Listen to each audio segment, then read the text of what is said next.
2011 Honda CR-V 2.4. We're doing us an alternator. This is the Kevin way of doing stuff. So if you want to do stuff differently, you can. But this is the easiest setup that I have with professional tools that I am using. All right, so do a little backwards here. I took out the motor mount, which you see right here. 17 here, 17 here, 17, more 17. Got a couple 18s for these right here. You'll need a deep 19, I believe, for the nut that goes right here. But I basically took the motor mount itself out and the strut.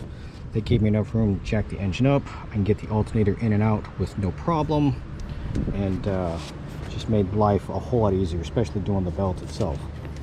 So first thing, I'm gonna have to take the belt off, but I did so. I took the motor mount out. I was able to jack the motor up, take off your belt, which,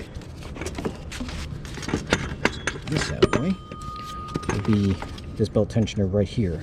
Now it is a, I can't remember what size this is, but this is a Honda belt tensioner tool.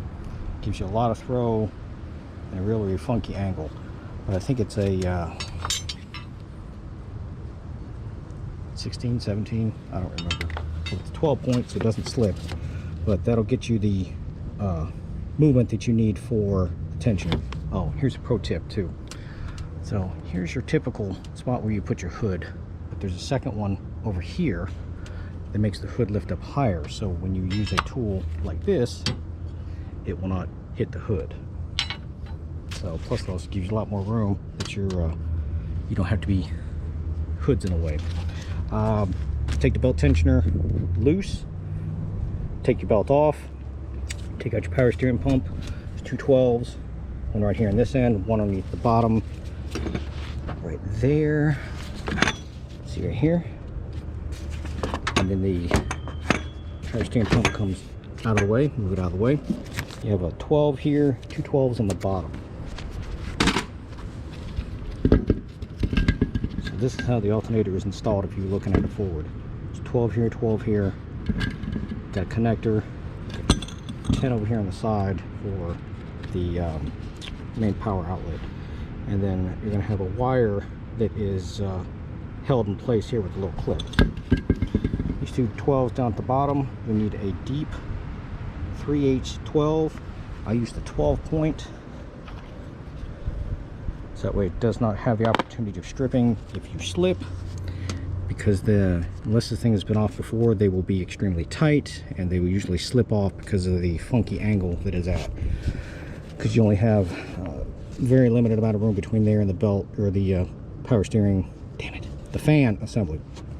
So I used a 1/4 or 3/8 inch with that 12 point medium. I was able to get those two loose and then just come out.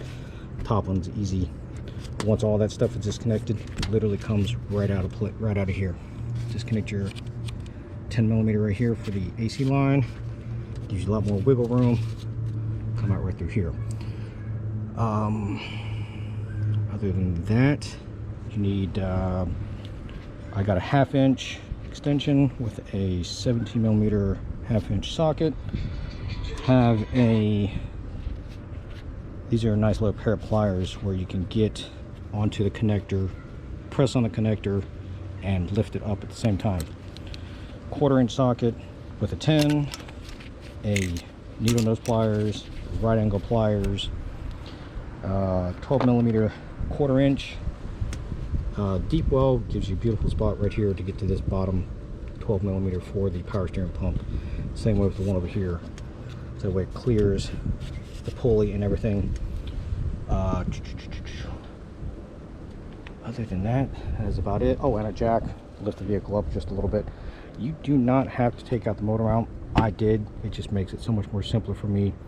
But if you don't have those kind of tools to do so, you'll probably be fighting all of this beautiful stuff up in here in order to get this thing out. But you can do as you so choose, but that is how Kevin did it. So we're going back together, and any questions or comments, feel free to let me know.